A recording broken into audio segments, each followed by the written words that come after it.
Welcome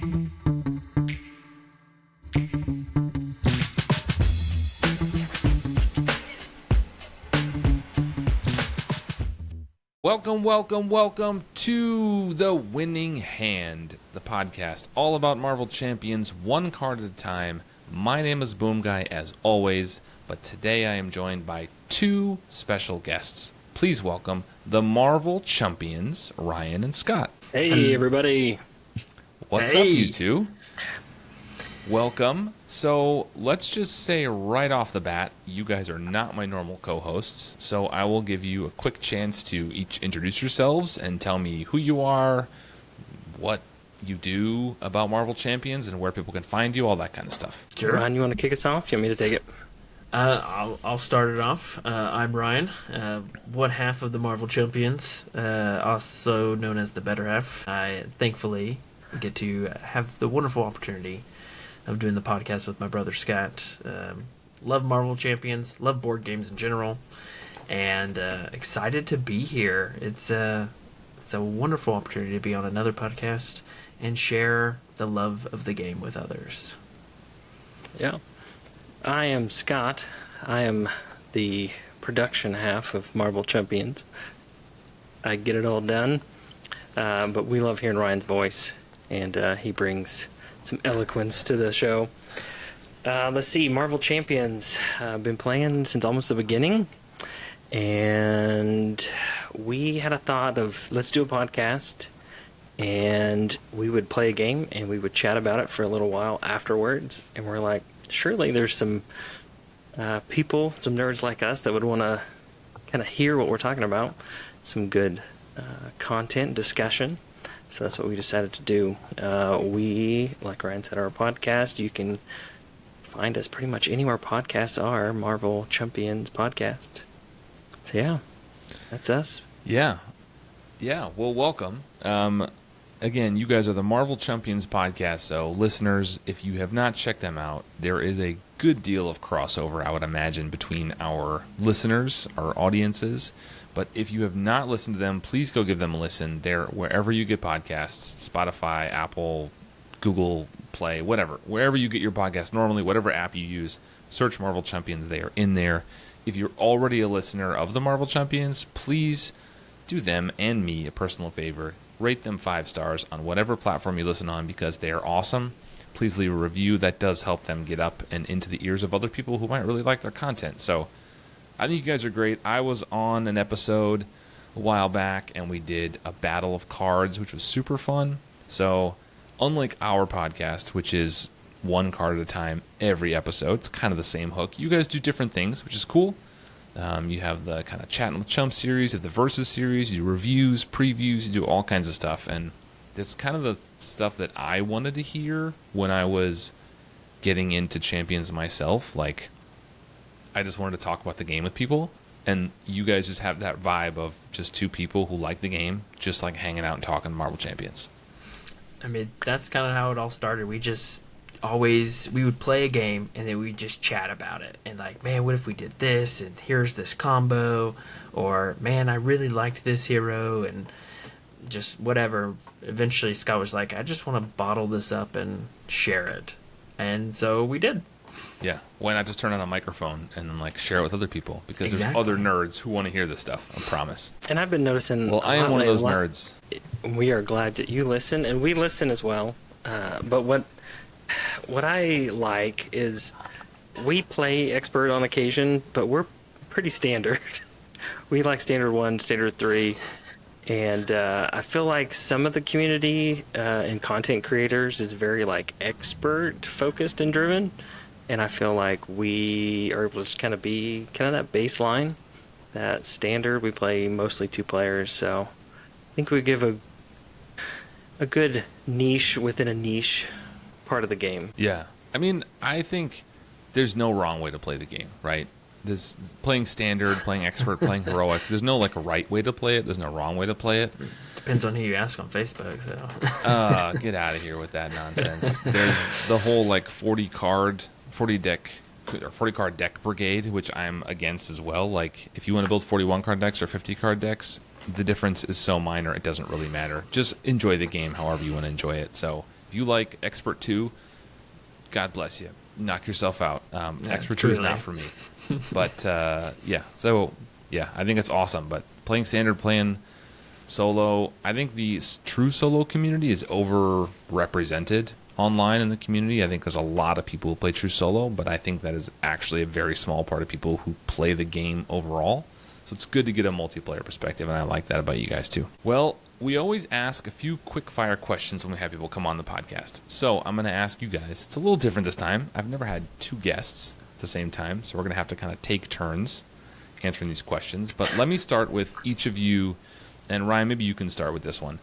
Tell me your favorite hero in Marvel Champions to play. It's so hard to choose one. Well, why is it Vision? So it's Vision. Unfortunately, I've had some good decks with Vision. Doing some sidekick decks have been pretty fun with Vision, but it is not Vision. I would say it kind of shifts, but I have found that every time I play this hero, I just enjoy it, and new combos keep coming up. It's probably Miss Marvel. I love deck building around Miss Marvel, and I think the part that I love the most with her is the combos with her. What's her two upgrades? Is it Shrink and Biggin? Yeah, it's just those combos of all the different cards that have come out. It's so fun. And I've made some. I think she was one of the first decks that I created on my own that just overpowered a villain, and it felt really good. So I think that lasting impression is something that's continued. And so I don't play her like a ton, but if I want to just feel good about myself, I'll play Miss Marvel. Okay. Scott, what about you? So, like, some of my favorite Marvel characters are now in the game. And I was like, ooh, I hope these characters are good. And so I'll like them, and they'll be my favorite. But unfortunately, they're not. And for me, it's kind of like a random character. If you listen to our podcast, you'll probably know pretty quick. And for me, I played the core box. Hulk. It's Hulk. It's Hulk. See? Come represent. No.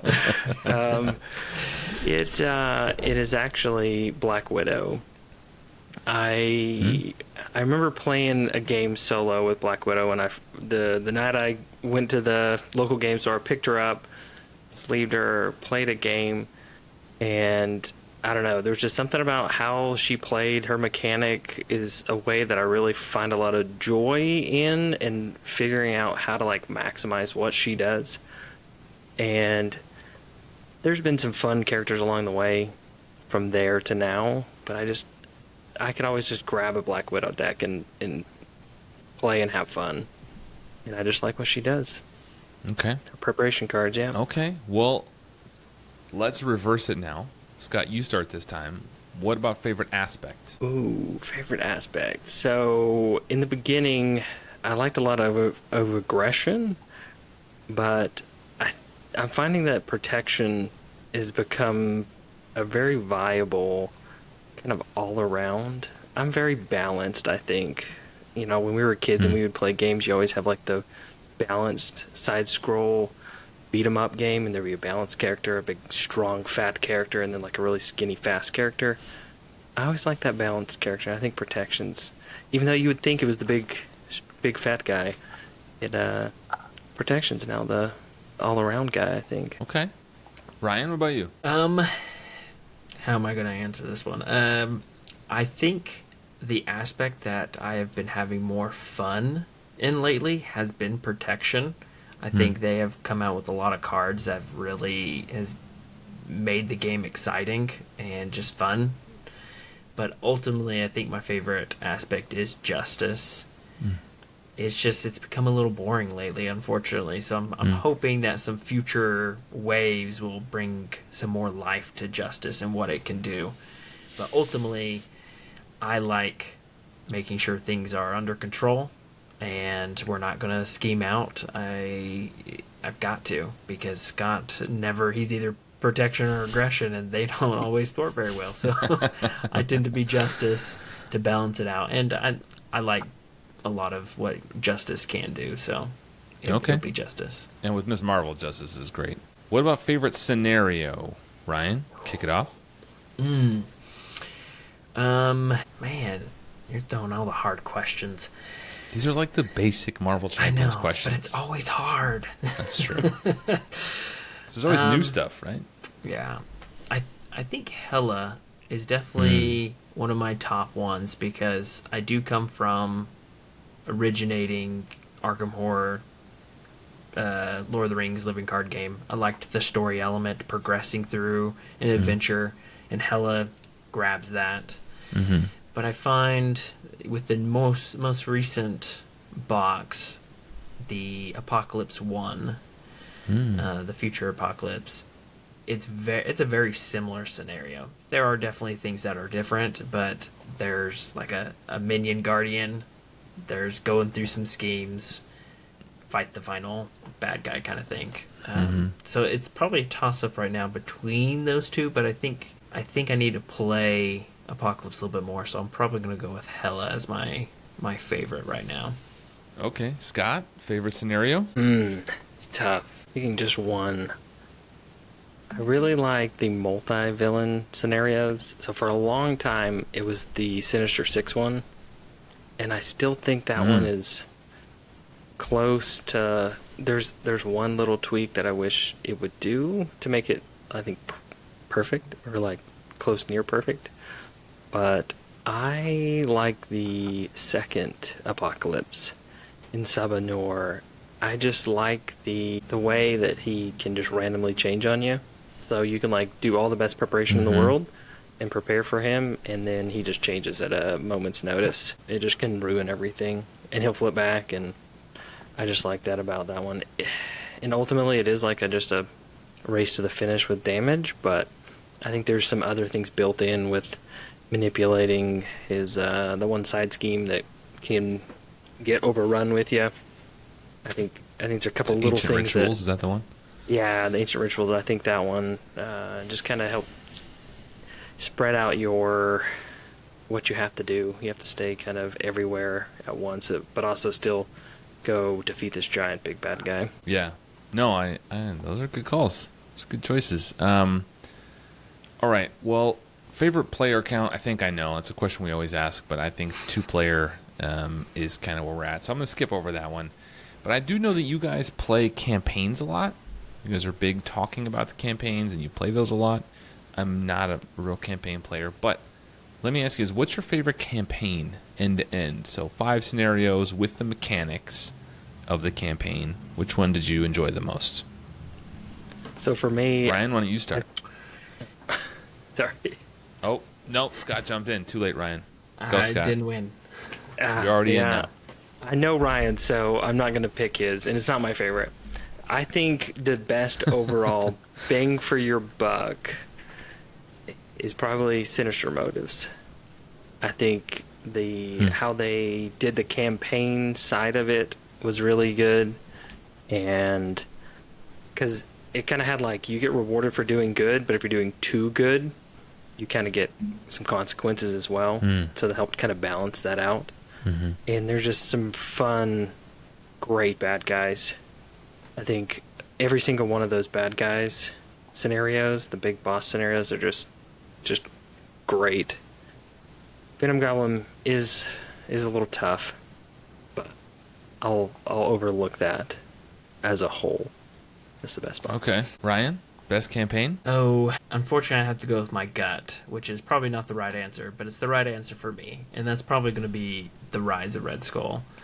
Ooh. And it's simply, I think it's the experience. It was the first box. It was me and Scott both took time off of work to go to the game store and to bust it out and play it, and it was just such a fun experience. I think it had great heroes.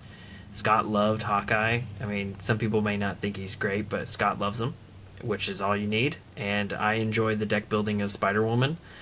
And I think all the scenarios are good enough, if not great. I know some people aren't big fans of Absorbing Man, but that's okay.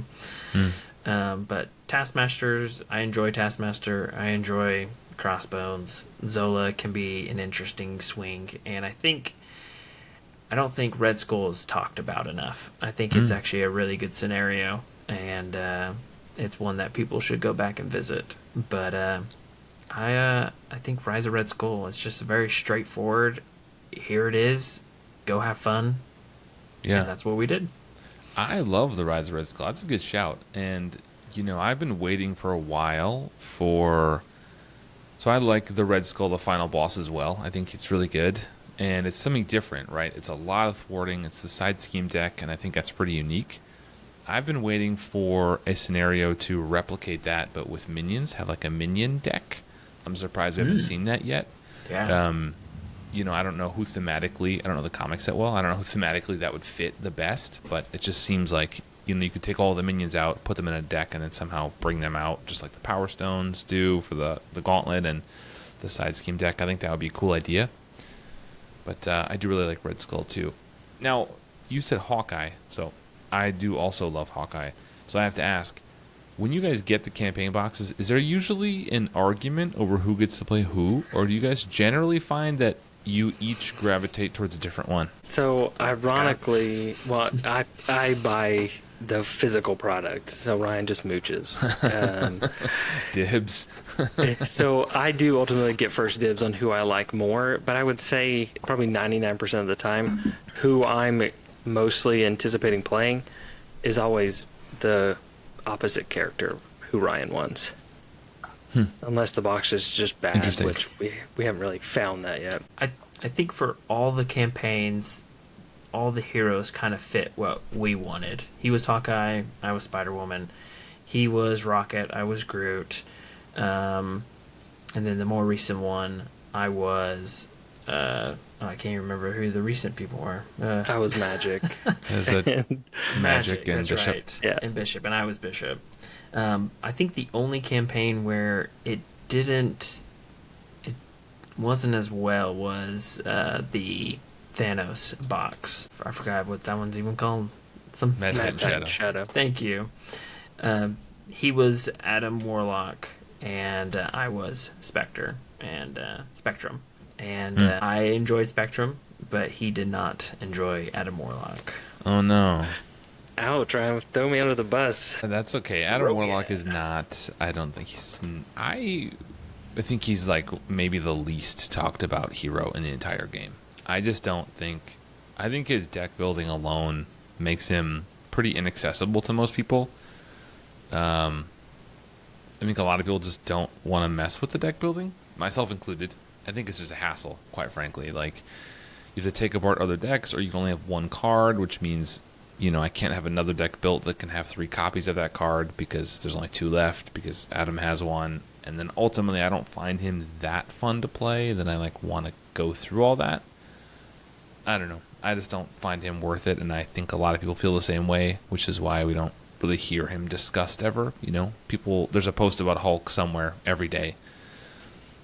But there's never a post about Adam Warlock, really, I feel like. I don't know if I could name another hero that's less talked about within, the online community that I can think of other than Adam Warlock. So, maybe that's a hot take. I don't know. I just don't hear anybody talking about him, and I just don't think it's people just don't care, It's probably very accurate, so I don't hear much about Adam Warlock. No. All right, so... Well, thanks for that introduction. It's nice to get to know you guys a little bit. Again, these are the Marvel Champions. We will have links in the show notes or in the description down below for anybody who wants to go check out their awesome content, and please do. But stay here and finish watching this first, because we got more. So the next segment, we're going to talk about what we've been playing recently. So we're each going to pick something that we've been playing, that we've been excited about. I'm going to go first, since it's your first time on the podcast. I'll kind of show you how it's done. Provide a good example, I hope. No, I've been playing a lot of Magneto. So when you're listening to this, he's not super new anymore, but he was fairly new at the time of recording. So I've been playing a lot of Magneto, and we were lucky enough to get a reveal card from Fantasy Flight this time, and so one of the cards we had for Magneto was his magnetic bubble, and I remember when we revealed that, we recorded that, video, and I remember thinking at the time what I wanted to do was build around the magnetic bubble. And I wanted to create a deck that would have as much tough in it as I could manage to keep the bubble and keep Retaliate online the entire game. So I built a deck with as much tough as I could manage to get into it, with Hard Knocks and Polaris and Established Perimeter and anything else I could think of to get tough on him. He has one card that does it. It's the Metal Shards, I think. It's 3 for 7, and if you kill the thing, it's basically better Hard Knocks. Yeah.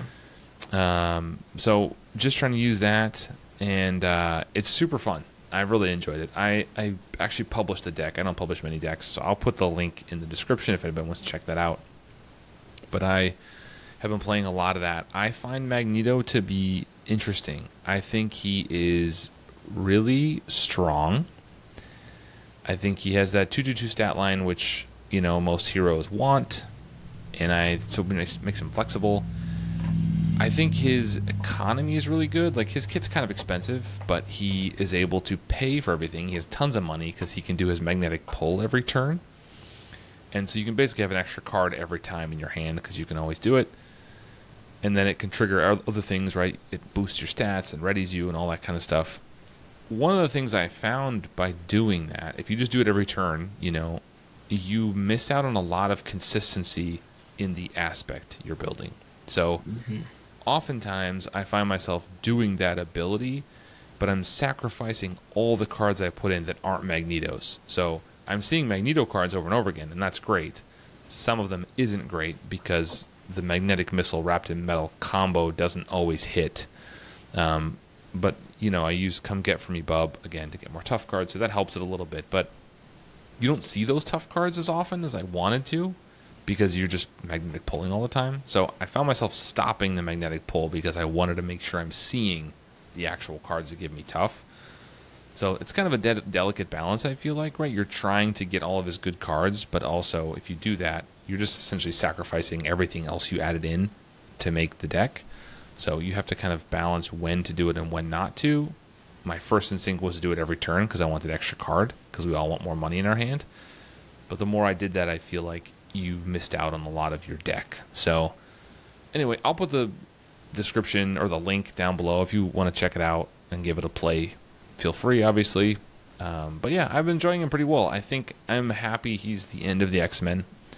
I find a lot of these X-Men decks and builds kind of samey. It's like Utopia is insane, and a lot of the X-Men allies are insane. So you just kind of play a lot of X-Men allies and win the game. Obviously, you can choose not to, but I find a lot of it kind of getting stale for me after a couple of years of X-Men, and I'm kind of ready for something different. So I'm very excited for S.H.I.E.L.D. But yeah, Magneto's that I've been playing. So who wants to go next? Go ahead, Ray. I'll go. There we go. A volunteer. All right. Well, I have not played Magneto, not yet, but one day, very soon, hopefully. So until then, I find myself, I'll play just, I haven't played this hero in a while, and then I play him, or if sometimes I'll be thinking about a card and I'm like, what hero would go well with that card, and try to think of new crazy combos and stuff. The heroes, there's probably 3 heroes that I've played the most over the last little bit. The first one is Nightcrawler, because he is other than Magneto, the most recent released, and I've been playing him leadership, and kind of focusing on Day Tripper and trying to keep her coming out and easily getting Bamf on somebody and also doing damage. It's great with Retaliate. And been having a lot of fun with that. Just trying to do Nightcrawler not in protection, because I know he's fun and good in that. So I wanted to play in different aspects. So leadership's been a fun one for him. And overall, I think that deck has been fairly balanced, and been able to thwart. I've been able to basically do everything I needed. But I did play it against On the Run, the Morlocks. Not Morlocks, the Marauders, and I struggled in that one for some reason, but I don't know. And then let's see, one that I've played this is probably the oldest one I've played in most recent, is Star-Lord. Ooh, Star-Lord, okay. I brought it up a couple times on our podcasts. Me and Scudder aren't big fans of Star-Lord. You're not? We're not. Oh. The big risk reward kind of aspect of it just doesn't really rub us the right way. We just don't play him. But Okay, I'm a huge fan. So okay, well, you might like this then. I was like, you know what? How can I make him fun for me? And I really invested into into basically two type of cards. The discard the top of your card, like Digging Deep and White Fox. Threw that into the deck, and then built off the leadership card. What is it called? Call for Aid? Call. Yes, Call for Aid. And I don't include Avengers in it. So if I play it, it just decks me out, and I'm going to get an encounter card, but that's kind of the whole thing. And yep. But the hope is I can get that early, deck out, and I will also draw all those Dig Deeps I have, as well as White Fox. So I'm pulling 4 cards out and recycling my deck. So it's a pretty big swing and pretty crazy combos there. And it's been really fun to play. So that is the only Star-Lord that I am probably willing to play right now. Okay, before Scott jumps in, I will say at the last Con of Heroes 2024, I played an insanely fun Star-Lord pool deck that I built. I will send you the link. It is I published it after I came back. I played it all weekend. I threw it in my bag. I was like, I don't know if I'll play it. I played it like almost the entire weekend. It was so fun. I didn't play any other decks. It's complete nonsense. It's just trying to get as many encounter cards as possible. Using things like iPack to give yourself an encounter card to draw cards. You can cheat that in with build support. You can play the Deadpool core ships. You take an encounter card to sneak in an ally for free. All the pool allies don't take consequential damage. Star-Lord boosts all their thwarting because now they're guardians. And then they also trigger nowhere. Like, there's a bunch of shenanigans you can do with Star-Lord, and you can pull 5, 6, 7, 8 encounter cards sometimes in a turn, and then you can go crazy with his big attacks. And sometimes it completely blows up in your face, but that's kind of half the fun. So I'll send you that link. You guys should check that one out if you struggle with Star-Lord. That one I have just found. You just lean into how ridiculous it is. The other one recently I've been playing is I've used the card Mutant Mayhem. I've been playing Star-Lord with Mutant Mayhem. It's an alliance card that costs 3. Of course, 3 is the magic number for Star-Lord, which means I can take an encounter card to play that. Mutant Mayhem puts X-Force, one X-Force and one X-Men ally back in your hand, and then you can play them for free. So filling your deck up with X-Men and X-Force that have interplay abilities, Beast, Pixie, Mirage, Professor X, whatever, and you're just pulling them up and then playing them again for free. They trigger nowhere when they come back and play because they're guardians. So just trying to do that as much as possible.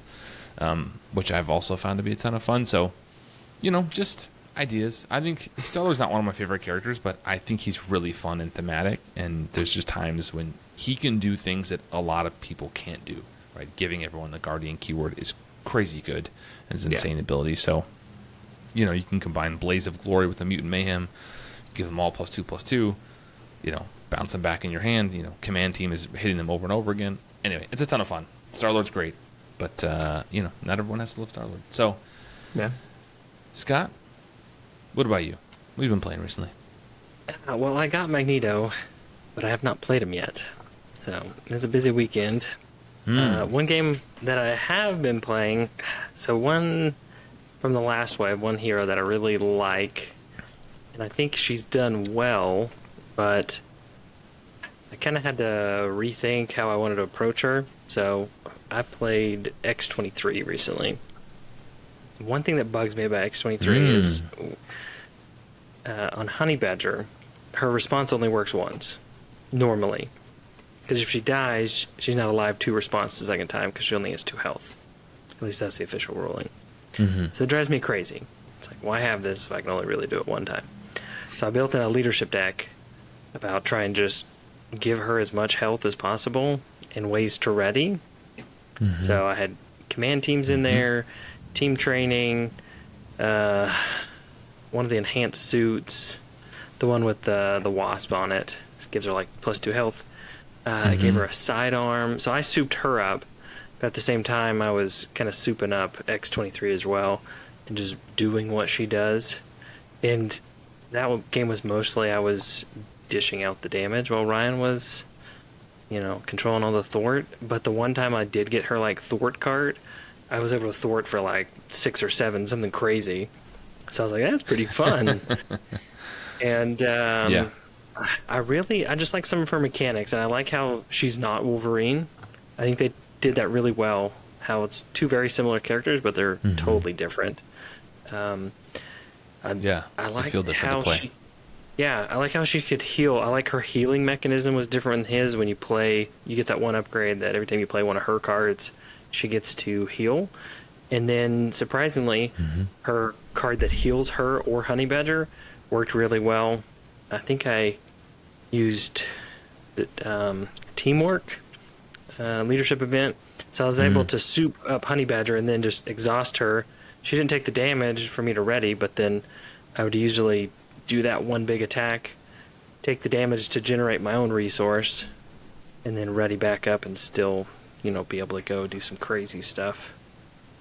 So it was a lot of fun. It was fun to make her work. Another good trick you can try with her is if you play with someone who's playing an Avenger, they can put Honorary Avenger on you as X-23, and then you can play Inspiring Presence, heal, ready and heal 1 with Honey Badger, and then I think it's fun. There is a guy he's the guy who runs the Solo Champions League podcast, The Road to Nowhere, Josaru.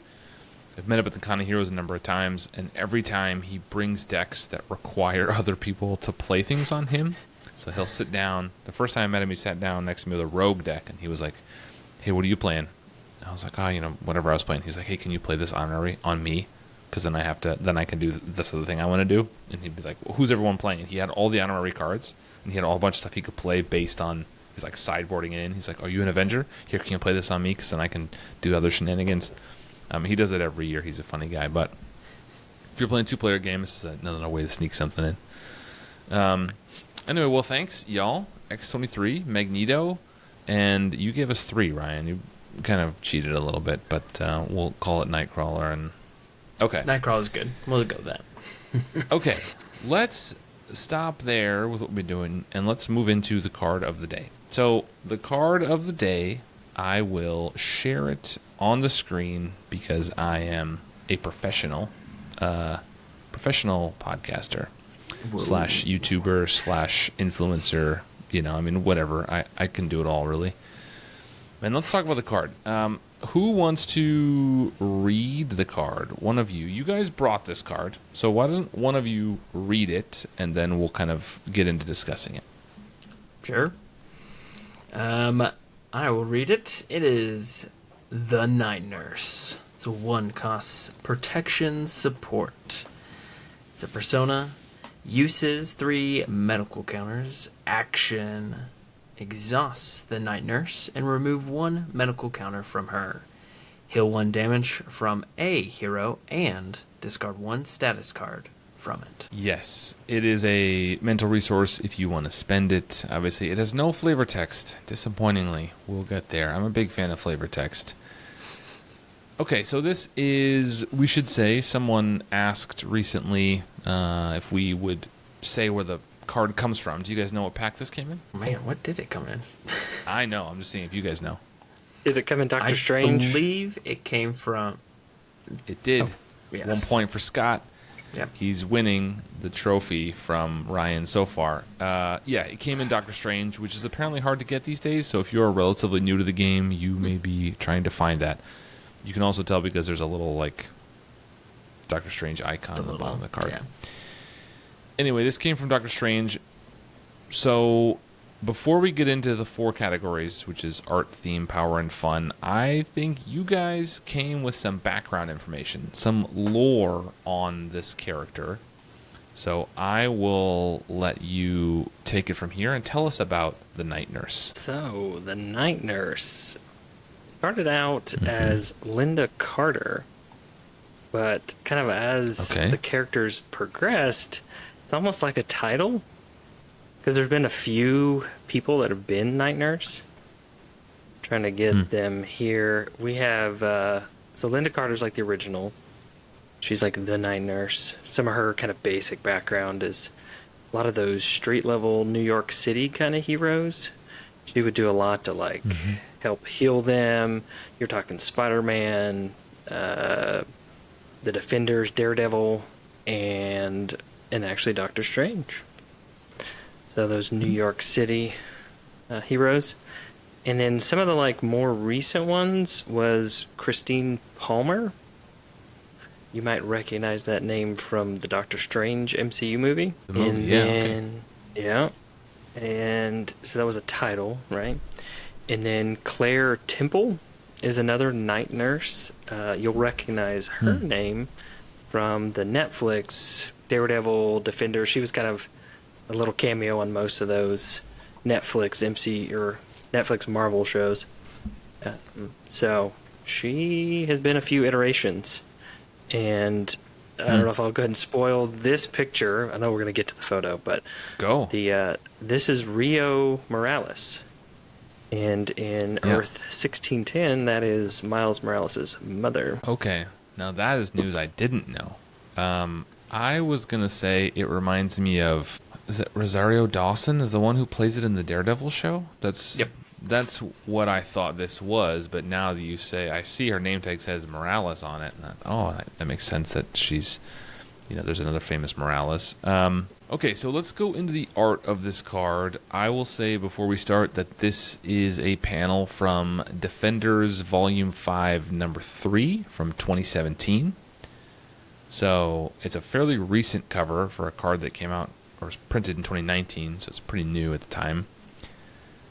Let's talk about the art here. So, Scott, you didn't read the card, so why don't you explain the art to our viewers? This is, some of you are watching on YouTube and you're cheating, but the rest of you that are listening, the real ones out there, you can't see this. So Scott is going to describe it for you because he is a professional podcaster and that's his forte. So please, Scott, if you would. So I'm going to go another level deeper with you, Boomguy. So I do want to make an alternate art of this card because I was a night nurse. So, go on. yeah. So, take a peek behind the curtain over there in the corner there. I worked as a night shift nurse for many, many years. And looking at this kind of backdrop here, it looks like it's an emergency room. And you got some doctor in the background talking to some random guy, maybe another nurse going out a back door, and she's kind of standing there by a computer. Rio Morales is. And I assume she's probably doing some nursing task that's at hand. Yeah. Yeah, she's like wearing reddish kind of scrubs. She's like a ponytail, brown hair, just a computer screen. Like behind the computer screen is one of those like shower curtains they give you when they take your blood. They like pull the shower curtain so you have some privacy or whatever. I'm sure there's a better word for that, but that's, the commoners that aren't nurses, Scott. We don't know what that is. It just looks like a shower curtain. It's a curtain. She has like stethoscope around her neck, right? And her name tag and stuff. And she looks like she's talking, like she's gesturing, like she's in the middle of saying something or pointing to the screen or explaining symptoms or, I don't know, telling a blind guy to stop fighting in alleys. I don't know what she's saying, but she's kind of looking off camera a little bit. So, yeah, it's pretty, I don't know, basic, I would say. It's not like amazing art, but I think it gets across the point. And anyone who's seen the night nurse like on the Daredevil TV show that we talked about, which is now a number of years old actually, maybe you will immediately like think about this, because what I came to my mind was Rosario Dawson from that show. Like that's immediately what I thought of. It doesn't really have that exciting art that we see with like a lot of hero cards type thing, action shots.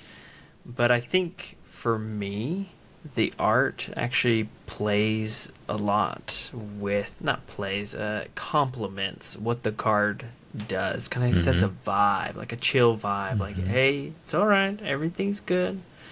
But what I want to know is from Scott, since he has been a night nurse, looking at the computer screen, you can't tell too much, but she definitely looks like she's charting some stuff. How accurate is that, Scott? Well, considering it's a bunch of squiggles, and ironically, now I work in healthcare IT, so I've been on both sides of this card.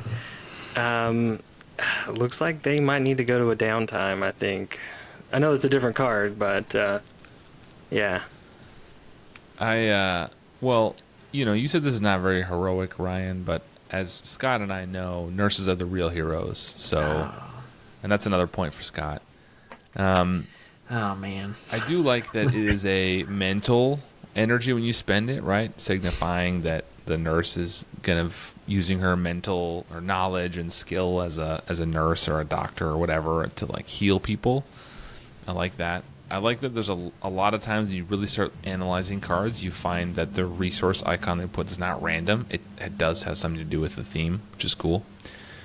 Now, you mentioned about it kind of working to set a vibe, Ryan, and that's kind of the next category is theme that we go into. So does the title and the flavor text and the art and what it does and all of that, does it work together to kind of form a cohesive whole that makes us feel like it's thematic? I would have to say yes.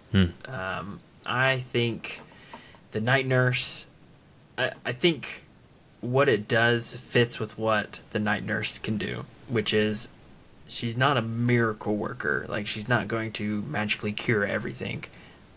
So that makes sense with the 1 health heal. But I love the status card aspect.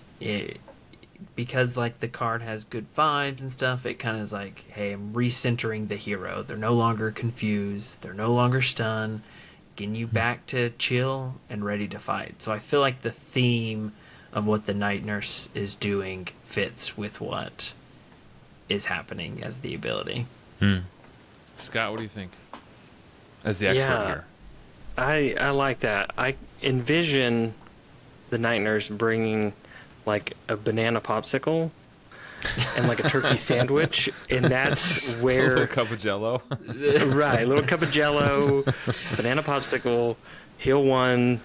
The Jello gets rid of a stun, right? Confused, eat some Jello. Yeah, I like that. It's not too much. I think it's just right, and the nurse knows what to do with whatever your ailment is at the time. Whether that's a stun or a confuse, they can fix that for you. Yeah, I think this is really great in terms of theme. Like it does all work together. I wish there was some flavor text. I'm always a fan of flavor text. I know some people don't care, but I do love that, from the trait to the title of the card to the action it does to the aspect it's in, it all kind of fits and it feels like a thematic piece of a hero kit. So one thing with like the night nurse is she knows their alter identities, their alter egos. And that's one thing I like is it's an action. It's not like an alter ego action or just a hero action. So whether you're, full costume hero, she can do this, or if you've kind of had to retreat and you've, thrown that mask off, she knows who you are, but she's not telling anybody. The confidentiality that she brings That's a good point. to the role. That's a good point. Initially, I was going to say that it feels like it should be more an alter ego action, but when you say it like that, it could be either one. I think that does speak to kind of the dual nature of the heroes. But let's talk about the power. And I think this card is crazy good. I am a little surprised it's only been printed once. I think there's only 1 copy of it, too. Like, it doesn't come with 3 copies. Yeah, I mean, well, I guess we haven't mentioned it, but it is a unique card. You can only have 1 of it. It is unique. That is thematic as well. But I do think that does help with the power level to try to help bring it down or nerf it, I guess. My God, if But- you could have 3 of these in your deck. It would be insane. You'd Yeah. be the ultimate team player if you had this. You would. I mean, maybe it would be thematic if the doctor had 3 nurses with him instead of 1, but as it is, he came with 1 nurse. I do think it's a shame this hasn't been printed again. This is a really, really good card. I don't know if it's like a... This is not an auto include in my protection decks at least, but it is pretty close, I think. Do you guys use this card a lot? Absolutely. Yeah, if I know, especially the scenario I'm going against is going to be throwing out stuns and confuses, or my hero hinges on not being stunned or confused, then I definitely include this one. Yeah, I think I include this for a ton of heroes that are like readying and boosting their stats, right? Anyone like Drax or Quicksilver or SPDR, someone like that. This is critical because this card saves an activation, or it gives you an extra activation essentially, and that could be a ton of damage or it could be a ton of thwart. You know, some heroes like Miss Marvel maybe, or someone with lower stats, maybe you can get away with just exhausting to clear a status card, and then you can play your big event that you really wanted to play anyway.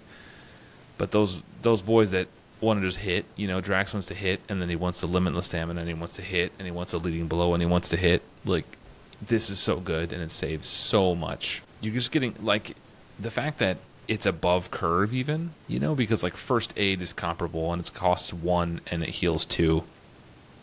If this didn't clear a status counter, it's still above curve. This is 1 cost and heals 3, which is already really good. If that's all it did, you probably wouldn't play it very often, but it's maybe more reliable than first aid. But the fact that it clears a status counter is wild to me. Yeah. Now, like first aid, you can heal allies with it, Yes. and this one obviously you can't. But that status card aspect of it just makes it through the roof. And I can't tell you how many times it saved my life. You get that encounter card that's like, hey, by the way, you're stunned. That's it. That's all it does. And But- you're just like, well, dang it. Not even that. Like, this heals the damage and clears a status card from a hero. It doesn't have Yeah. to be you, which Yeah. is... So it doesn't do allies, fine, but, like, you can heal somebody else, so you can play the protector. I think this is a super good card. Oh yeah, I absolutely love it. I think, like Scott pointed out, it's an action. It's not alter ego or hero. It can go on now. I guess if you could use it in alter ego, but you can only use it for a hero, which is Yes. important to. So you couldn't use it on can't- yourself then. Yeah. So there is some of that limitations, but the limitations that it, like, I guess tries to impose, really, I have found doesn't really affect how I play it. It's a 1 cost. I'll get it out, and I'll guarantee to use all 3 pretty quickly. Yeah. I think if it said from an identity, you know, maybe that would make it better. I don't know if it's necessary, though. I think it's also wave 1. I'm not sure if they were saying identity at the time. They've kind of changed the way they word things to some degree over the years.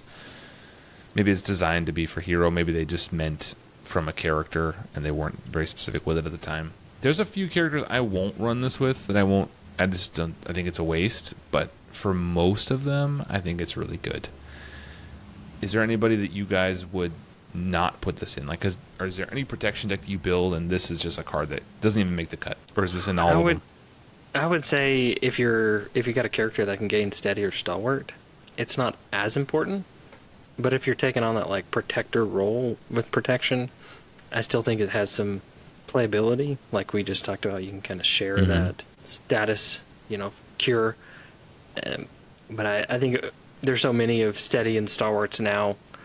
It's not as important. But I think definitely early game characters, this is probably much more impactful than sinister motives forward. Well, there's 3 characters that can get stalwart reliably.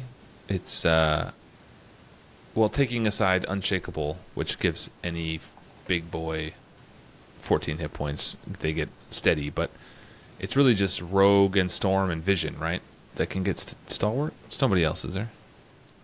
No, those I think are the only three. Doesn't Phoenix have Stalwart? Phoenix? I don't think Phoenix can get Stalwart. Where I played Phoenix the other day and it had Stalwart. I'm gonna look it up. I'll get back to you on that one. We're doing research at the moment. So, one hero that I love playing this card with, I mean, again, it goes in a lot. I had a Wasp deck that I was playing a while back that was all around, like, healing everybody and keeping everyone alive. So, using Med Team and Second Wind and this one, they're all mental resources. So, if it goes away, I just, like, recycle it back into my deck with her alter ego ability. So a lot of those things I was just like staying in alter ego, healing this, healing that, playing out allies to do other things. That's fun. I really like the kind of healer group support character, so that appeals to me anyway. But the fact that you can just play this out and I can heal someone else's stun is crazy. To follow up, Phoenix has Steady, not Stalwart. Ah, Steady. Yeah. So, but I will say, I know it was kind of mentioned. I have played this mainly for the healing. If I'm playing a deck that I want to be as close to full health as possible. So I don't know if you all would. I guess I should say, would you all play this for just the healing if the status card was less of a secondary thing? No, I don't think I would. Yeah, I think I'm with you. It's still above curve, like I said, with first aid, but I don't think it's good enough. I mean, it only costs 1, so like worst case, you can drop it and heal some ping damage. But I think at that point, if you're like not that worried about it, then you'd maybe just play Endurance, which is 1 cost for 3 hit points, the same thing kind of. Or you play Med Team. It's obviously a completely different card. It's almost apples and oranges at that point. But if it didn't have the status card, I don't think I'd play it. But if this didn't heal, I would still play this. Like if it just did the status card thing, I would still play this in a lot of decks. Yeah, I think it would still get a lot of play. I could see that. You mentioned how often we may play this card with our decks. I went back and I've looked at the 7 most recent protection decks I've made, and all of them have it except for 1. Ooh, which the one? That is a here we go, SPDR Spider. Mm. And I didn't do it. I'm not sure why I didn't do it, but I think one reason is she readies very easily, so I can get rid of the status card fairly easy. Mm-hmm. I guess there's a world in which you could play this with Colossus and pitch his own tough card to draw a card. I'm not sure why you would. That seems like, now that I'm saying that, that's like kind of the nonsense deck that I like to build. It's just like, for some reason, I play the Night Nurse to just pitch a tough card to draw a card. That's crazy. No one would do that. And now I might build that deck, though. Be on the lookout. Okay, so we kind of talked about how powerful this card is. I think this card's super strong. I think we all agree on that. That's how fun is it? Let's like talk about the fun category before we move into final thoughts. How fun is the Night Nurse to play? I think if you're talking like how exciting it is, it's probably not the most exciting cards. I think this is one like you get out if you can, and then you kind of sit on it. Because, it only really applies when you need it. You only go see the Night Nurse when you're hurt. So, I don't think it's the most fun card to play. If I could play that card or, some big attack or thwart card. Yeah, it's one of those that you can just sit on, right? But it only costs 1. So if you sit on it all game, then, like, it's not much lost, to be honest. What about you, Ryan? Yeah, I would agree that playing it is pretty much like, well, I got one, I might as well play it type thing. But it has been, what's the right word? I don't know about exciting, but more of like in-your-face villain when you get to play it and remove a status card. Like, oh, the villain just stunned me. Night Nurse, in-your-face villain. Mm-hmm. And that part is exciting. Yeah, I do. I think that part is fun. So I think that's what boosts it for me, because getting a status card sometimes is just like a real downer. And, then you can just be like, oh, well, whatever, on your turn. First thing, action, heal 1, discard that, I don't care. You can be a little more kind of, not reckless necessarily, because you get stunned, It's nothing you did necessarily. but you don't have to worry about it as much, which is great. There's a number of scenarios where, I was playing Mansion Attack recently, right? And like if one of them, I forget which one is it, Blob, that if he damages you, then he stuns you. Yep. Sometimes there's like, oh, he's attacking for 4, like if I defend, maybe I won't get stunned or whatever. And sometimes it's like that boost icon hits and it's just enough more than your defense than you planned for, and you're going to get stunned. You don't have to worry about it necessarily, right? You can just think like, oh, well, I can eat this attack and the stun doesn't matter, or I can block what I can block and the stun doesn't matter. It's less stressful, so in that sense, I think it's really fun. It kind of frees you up a little bit on the villain phase. But, it's not like an impactful card that you play and immediately has like a big impact. This is a slow burn that's going to maybe not even pay off for you. It might pay off for the guy across the table or the girl across the table, right? Where they're going to get the status card removed and it doesn't even help you at all. But, it's a team game. Absolutely. I do like that. Because, you were about to say the same thing, I think, Ryan. Those times when we're playing, all right, and go for it. It's like we have this full, last round epic turn planned, and, the last thing that happens on the villain phase is Ryan gets stunned. And then I've got to come save Ryan so he can perform his giant, epic, 30-point turn, 30 damage turn, but he can't now because he's stunned. So I do like that aspect of the card too. I mean, that does happen fairly often. I feel like you're playing a multiplayer game and you get down to the end, right? I was just playing a big 3-player, actually Mansion Attack game the other day, and you get to the point where at the end where it's like, okay, the threat is getting to the end. Like this is gonna be the last turn. We're either gonna win here or we're gonna lose here. This is it. And, you start adding up the damage. It's like, well, I can do this, I can do this. Okay, well, how much can you do? How much can you? Okay, now let's play it out. And then that last encounter card comes, and it's like, oh, you're stunned. And it's like, well, that screws up the entire math. That screws up the whole plan and might have lost us the game. Like you were saying, Scott, then you've got this in the bank. It's like, no, we're good. Clear that, and we can still press. Okay, so let's kind of shift into final thoughts here. The way we do final thoughts is we have a scoring from 1 to 10. 5, as we always say, is right in the middle. It's true neutral. 5 is not a failing score. No matter what your high school English teacher told you, 5 out of 10 is not failing. It's right in the middle. Oh, okay. So if you give it a 5, you're kind of neutral on it. So I will let you guys start. Scott, let's start with you, actually. Why don't you go first and give us a score and kind of some final thoughts on it. So I like that it's a cheap card. It's 1 cost. It's a support, so we can just kind of be out there. You can sit on it. It has 3 uses, which I think is crazy for the cost. What it does, I think, is amazing. There's been so many games where this has come in clutch, like Ryan described. I think, for me, this gets... I'm gonna go a 9.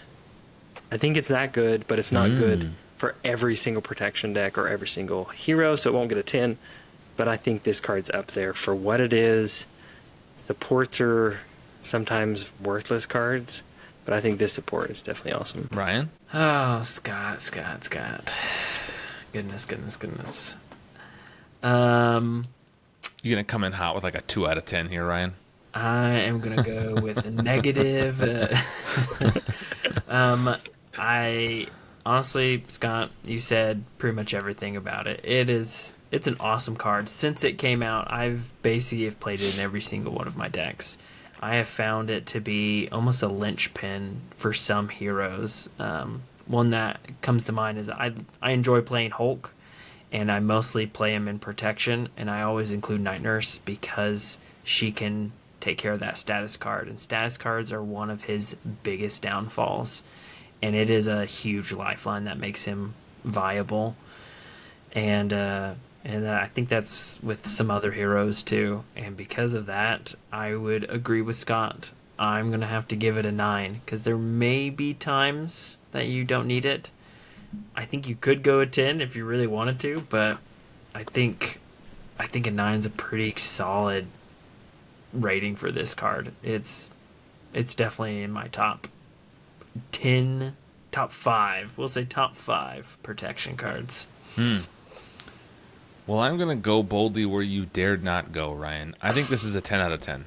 I think this card is incredible. I think this is as you said, a linchpin of protection. I think this is a core protection card that will survive the entire card pool. At the end of the game, when they finally finish making cards, we're going to look back, and this is still going to be an incredible card. I put this right up there with like Skilled Investigator from Justice, which feels like just a core. You're going to put that in basically every Justice deck, like almost bar none, because it costs 0 and it draws you a card. I feel like this goes in 90% or more protection decks, because if you don't use it, you don't use it. It only costs 1, so if you only get 1 use out of it, you're still fine.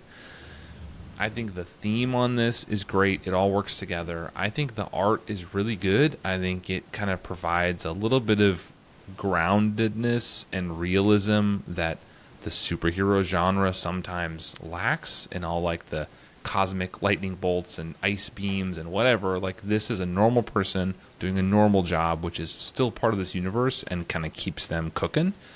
And I think that is good to have things like that sometimes. So this is one of those good persona supports, I should say, that does really kind of ground the game. And the ability is incredible. Like, I just put this in basically every protection deck, and if you don't use it, like, who cares? This could be your 41st card in every protection deck, and you'd be fine.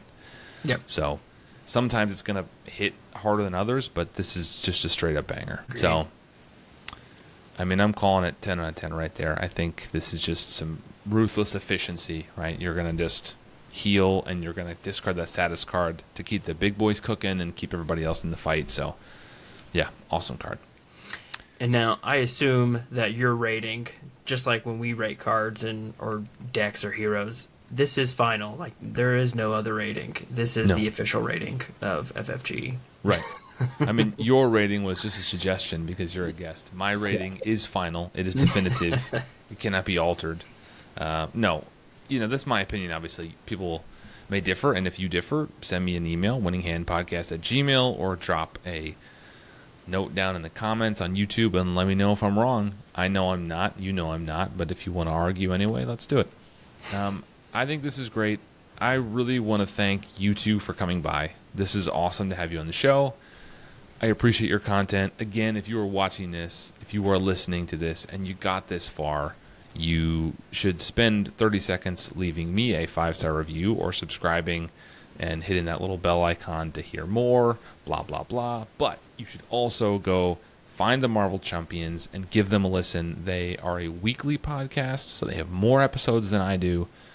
Please go listen. It's well worth your time. And if you're a nerd about this game and you spent an hour listening to an episode about the Night Nurse, you are the target market for the Marvel Champions. So thank you guys for coming by. We should do it again sometime. This is fun. I appreciate hanging out with you.